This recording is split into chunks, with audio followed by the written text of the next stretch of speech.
अदलिया इन हड़तालों के आगे जो है ना वो बिल्कुल कैदी बन के रह गई है। ये जब हजारों वकला के घरों के बाहर धरने होंगे ना, ये हड़ताल करनी बंद कर देंगे। जज made law is a law. ये जो रिमार्क्स हैं, ये आपकी पैथेटिक सोच के अक्कास हैं। आप जज हैं, आपने लोगों के केसों का फैसला करना है, आपने रोटी की कीमत का फैसला नहीं करना। आप में इतनी जरूरत नहीं थी कि आप 9 मई के बाद रात को अपने घर सो जाते। आप मफरूर थे, इख्तियारी थे। अस्सलाम वालेकुम नाज़रीन, आप देख रहे हैं प्रोग्राम अंदर की बात मुज़म्मिल सोहरावर्दी के साथ। मैं हूं आपकी मेज़बान इकरार रियाज़ और हमारे साथ मौजूद है आपके पसंदीदा तज्ज़िया निगार मुज़म्मिल सोहरावर्दी साहब। अस्सलाम वालेकुम sir, welcome to the show. कैसे मिजाज हैं आपके? बिल्कुल ठीक। वालेकुम अस्सलाम। आप सुनाएं, कैसी हैं? सर मैं बिल्कुल ठीक हूँ और आज की सबसे जो ताज़ा तरीन खबर है उससे मुतालिक आपके रिमार्क जानना चाहूँगी। अंदर की बात क्या है वो जानना चाहूँगी। इस्लामाबाद हाई कोर्ट की जानिब से बहुत बड़ा इकदाम सामने आया है। उन्होंने वो तमाम केसेस खारिज कर दिए हैं, जिनके जो वुकला है वो अदालत पेश नहीं हुए थे हड़ताल के सबब। इस मुतालिक आप क्या कहेंगे? क्या उनको कहीं से ऑर्डर आए हैं? नहीं, मैं समझता हूँ बिल्कुल ठीक है।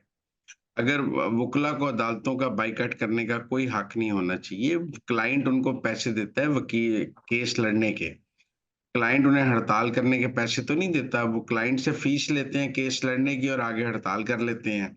वो तो हड़ताल कर ही नहीं सकते, उनकी ज़िम्मेदारी है केस लड़ना। उन्होंने क्लाइंट से फीस ली होती है, वो कोई फी सबिलिल्लाह ये काम कर रहे हैं या कोई सरकार का काम कर रहे हैं। समझे? मेरा केस है एक वकील के पास, मैं क्लाइंट हूँ। वो मेरे केस में क्यों नहीं पेश होगा जब उसने मुझसे फीस ली हुई है? उसका कानूनी अखलाकी फर्ज है कि वो मेरे केस में पेश हो। ये जो अदालतों में हड़ताल का कल्चर है, ये निज़ाम इंसाफ का एक नासूर है और ज़हर है, जिसको इतना परवान चढ़ा दिया है कि हमारी अदलिया इन हड़तालों के आगे जो है ना वो बिल्कुल कैदी बन के रह गई है।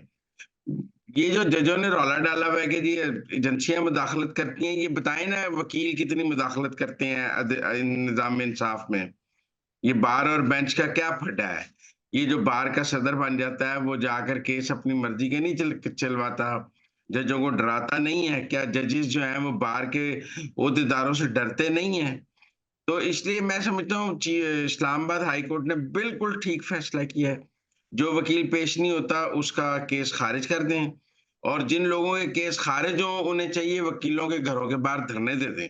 कि हमने आपको फीस दी थी, आप पेश नहीं हुए, हमारा केस खारिज हो गया, लिहाजा हम आपके घर के बाहर धरने दे रहे हैं। ये जब हज़ारों वकला के घरों के बाहर धरने होंगे ना, ये हड़ताल करनी बंद कर देंगे। वकला हड़ताल कर ही नहीं सकते, उन्होंने क्लाइंट से फीस ली होती है। लिहाजा मैं समझता हूँ तमाम मुल्क की अदालतों को ये काम करना चाहिए कि अगर कोई वकील पेश ना हो, केस खारिज कर दें। ताकि क्लाइंट्स को पता हो कि अगर वकील पेश नहीं होगा तो केस खारिज हो जाएगा।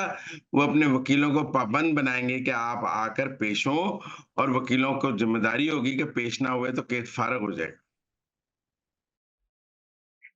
सर आगे बढ़ेंगे और रुख करेंगे लाहौर का। तो लाहौर हाई कोर्ट की जानिब से भी एक नया इकदाम सामने आया है। जस्टिस शाहिद करीम ने रिमार्क्स दिए हैं कि जो इलेक्ट्रिकल बाइक्स दी जा रही हैं स्टूडेंट्स को, उसको रोका जाए। उन्होंने इस बात पर स्टे भी दे दिया है और दूसरी बात उनकी जानिब से ये कहा गया है कि अगर आप नौजवानों को इलेक्ट्रिक बाइक्स देंगे तो वो लड़कियों के कॉलेजेस के बाहर जाएँगे और वन व्हीलिंग करेंगे। इससे बेहतर है कि आप कॉलेजेस को इलेक्ट्रिकल बसेस दें। तो आप उनके इस इकदाम से मुताल्लिक क्या कहेंगे? देखिए, ये हमारी अदलिया का एक मसला है। अदलिया ने ना हक़ हुक्मरानी हासिल कर लिया और जज समझता है कि वो हुक्मरान है और उसकी सोच कुल सोच है, जैसे वो सोचता है, वो हुकूमत को वैसे करना चाहिए। मसलन हुकूमत ने लाहौर में नहर के साथ-साथ लाइटें लगाई। जज साहब को एतराज़ है कि ये लाइटें अच्छी नहीं हैं, लिहाज़ा ये आपने क्यों लगाई हैं? फिर जज साहब आपको क्या एतराज़ है कि जो हुकूमत का काम है वो लाइटें लगाए, ना लगाए। आप अगर गंदी लाइटें लगाई हैं तो लोग नाराज़ हो जाएँगे। आप बतौर जज ये तय करने के कैसे काबिल हैं कि जी हुकूमत लाइटें लगाए, ना लगाए? फिर अब आप ये देखें ना कि गवर्नमेंट ने स्कीम बनाई कि वो बच्चों को 20,000 बाइक्स जो है सस्ती आसान किस्तों पे देगी। जज साहब का ख़्याल है कि इन बाइक्स पे लड़कियों को छेड़ा जाएगा, लिहाज़ा ये बाइक्स ना दी जाएँ। और जज साहब कल को लैपटॉप दे रही हैं, आप लैपटॉप बंद कर देंगे कि बच्चे इस पे पोर्नोग्राफ़ी देखेंगे, लैपटॉप भी ना दिए जाएँ। परसों कुछ और होगा, आप उसमें से कीड़े निकाल लेंगे। पहली बात, इस मुल्क के जजों को ये समझना होगा कि वो हुक्मरान नहीं है।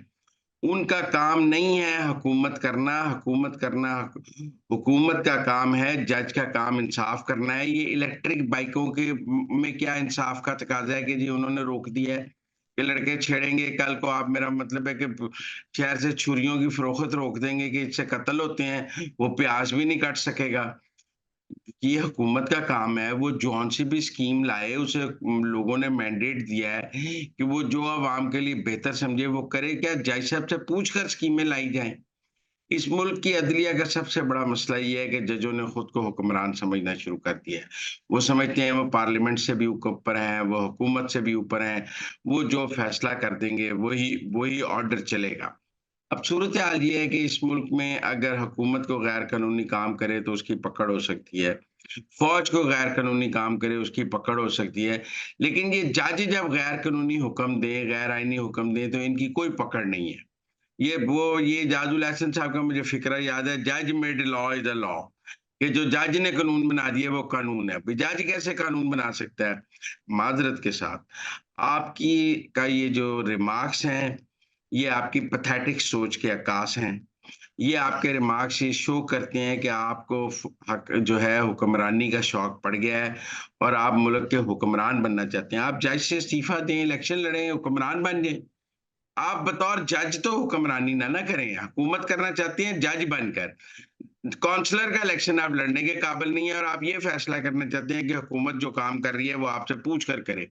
आपसे पूछकर क्यों किया जाए? आपका क्या ताल्लुक है इस सारे मामले से? मतलब वो इस्लामाबाद हाई कोर्ट में उन्होंने कहा जी ₹16 की रोटी हुकूमत ने कही है, उस पर स्टे दे दिया और आज क्या है जी हुकूमत नान भाइयों के साथ मिलकर फैसला करे। आप क्या हैं? आप जिरगा हैं? आप क्या हैं? हुकूमत का रोटी की कीमत से, इलेक्ट्रिक बाइक से, इन सब चीज़ों से क्या ताल्लुक है जज साहब का? ये हुकूमत का काम है। जजों को इन कामों में मुदाखलत नहीं करनी चाहिए। सबसे बड़ा मसला कोई एजेंसियों का निज़ाम इंसाफ में मुदाखलत नहीं है। सबसे बड़ा मसला अदलिया का निज़ाम हुकूमत में मुदाखलत है। जज किसी हुकूमत को चलने ही नहीं देते। जजों ने इस पाकिस्तान के निज़ाम में हुकूमत को मफलूज करके रख दिया है। सुबह हुकूमत एक ऑर्डर करेगी, वो ये सोचती रहती है सवेरे रिट हो जाएगी, रिट में जज साहब ऑर्डर के साथ पता नहीं क्या करेंगे। ये जो रिट के कानून में इन्होंने लामहदूद इख्तियारात रख लिए हैं कि कानून में गुंजाइश ना भी हो तो रिट में ले लेंगे। या तो ये रिट का कानून खत्म करना होगा या जजों को समझाना होगा कि रिट इसलिए नहीं है कि आप इलेक्ट्रिक बाइकें, ₹16 की रोटी, आटे की कीमत, टैक्स की आप ये आपका काम नहीं है, ये हुकूमत का काम है। आप जज हैं, आपने लोगों के केसों का फैसला करना है, आपने रोटी की कीमत का फैसला नहीं करना। आपने इलेक्ट्रिक बाइक्स का फैसला नहीं करना है, ये हुकूमत का काम है। मेरे ख्याल में जैसे शायद करीम साहब का ऑर्डर इल्लीगल है, वॉइड है और जुडिशियल एक्टिविज़्म है और उनकी जानिब से हुकूमत के काम में मुदाखलत है।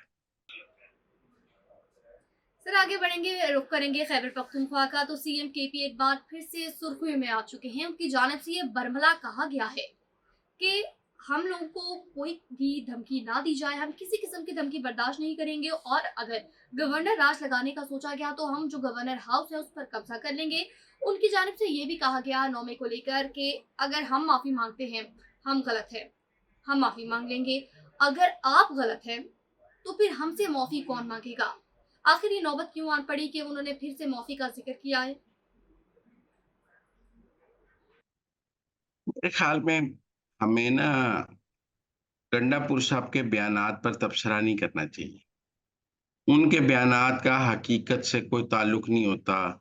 वो सिर्फ़ तफ़रीह तबाह के लिए होते हैं। मतलब गवर्नर आज लगाया गया तो मैं गवर्नर हाउस पर कब्ज़ा कर लूँगा। मैं अडयाला जेल से इमरान खान को छुड़ा लूँगा। मैं इस्लामाबाद पे कब्ज़ा कर लूँगा। मैं ईंट से ईंट बजा दूँगा। कख नहीं कर सकते आप। आप में इतनी ज़रूरत नहीं थी कि आप 9 मई के बाद रात को अपने घर सो जाते। आप मफ़रूर थे, इश्तियारी थे। वो तो इस मुल्क की अदलिया ने मफ़रूरों और इश्तियारियों को इलेक्शन लड़ने की इजाज़त दे दी, आपको मिल गई, वरना कभी किसी मुल्क में मफ़रूर इश्तियारी भी इलेक्शन लड़े हैं। आपने इलेक्शन जीतने के बाद ज़मानतें कराई हैं। लेकिन मैं ये समझता हूँ कि हमें उनके बयानात को सीरियसली नहीं लेना चाहिए। कैसे कर सकते हैं गवर्नर हाउस पर कब्ज़ा? अगर गवर्नर हाउस लगेगा, बाहर पुलिस और फ़ौज खड़ी होगी, गंडापुर साहब नज़र नहीं आने, मफ़रूर हो जाने, पहाड़ों पे बैठ जाना इन्होंने जाकर। कोर हेडक्वार्टर के आप चक्कर लगा रहे हैं, आर्मी चीफ से मिलने के लिए बेताब हैं, मुज़ाकरात की भीख माँग रहे हैं। आपने गवर्नर हाउस पर कब्ज़ा करना है, आपने शुक्र अदा करना है। लिहाज़ा मेरे ख़्याल में गंडापुर साहब के बयानात सिर्फ़ लोगों के तफ़रीह तबाह के लिए होते हैं, उसमें हकीकत का कोई ताल्लुक नहीं होता। सर आगे बढ़ेंगे, बात करेंगे पीटीए को लेकर। तो पीटीए की जानिब से जो सिम ब्लॉक करने की बाज़गश्त थी, उसको रद्द कर दिया गया। उनकी जानिब से कहा गया इससे हमें काफ़ी नुकसान होगा और बिज़नेस को भी, मईशत को भी बहुत ज़्यादा असर होगा इससे। और दूसरी जानिब ये है कि टैक्स चोरी से खाली सिगरेट इंडस्ट्री की बात करें तो सिगरेट इंडस्ट्री से 300 अरब रुपए से ज़ायद का नुकसान पहुँच रहा है हमारी मईशत को। इस मुतालिक आप क्या कहेंगे? पहली बात तो ये है कि मैं समझता हूँ कि टे जो अगर हम टैक्स ना ले सकें तो मुल्क को ज़्यादा नुकसान है या सिमें चलाने से नुकसान है? मुझे तो समझ नहीं आती पीटीआई की ये जो सेलुलर कंपनीज़ हैं, इन्होंने पीटीआई को पैसा लगा दिया है और वो लगे हुए हैं कि जी हमारे गाहक कम हो जाएँगे, हमारे पैसे घट जाएँगे। भई पाकिस्तान डूब रहा है, जो टैक्स नहीं देता उसके पास सिम नहीं होनी चाहिए। जो टैक्स नहीं देता उसके उसके पास बिल्कुल सिम उसके इस्तेमाल में नहीं होनी चाहिए। आपने बायोमेट्रिक कराया था ना, लोग रिटर्न भी फाइल करें। भई जिसका 10,000 बिल है वो टैक्स क्यों नहीं देता है? जो महीने का 5,000 या अगर आपका 5,000 बिल है तो आप 60,000 साल का बिल देते हैं। अगर आपका 10,000 बिल है, आप 1,20,000 रुपए साल का बिल देते हैं। आप टैक्स क्यों नहीं देते? लिहाज़ा मैं समझता हूँ कि पीटीए का मौक़िफ़ गलत है। जिसका एक हद से ज़्यादा मोबाइल का बिल है, उसका उससे टैक्स लिया जाना चाहिए। ये कह रहे हैं जी सिम पर 2.5% लगा दें, बिल्कुल नहीं। लोगों से रिटर्न लेनी चाहिए, लोगों से उनके असासों के बारे में पूछना चाहिए, ये इनडायरेक्ट टैक्सेशन खत्म होनी चाहिए और सिमें ब्लॉक होनी चाहिए। जो रिटर्न फाइल करे उसकी सिम खोल देनी चाहिए, बिल्कुल खोल देनी चाहिए, लेकिन लोगों को रिटर्न फाइल करने का पाबंद बनाना चाहिए।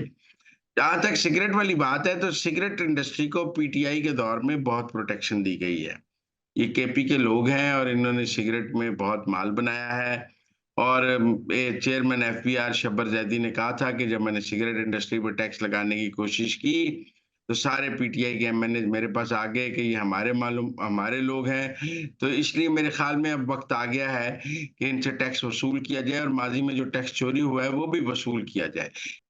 तो नाज़रीन, ये थी आज के अंदर की बातें। हमें दीजिए इजाज़त। अल्लाह ने के बाद।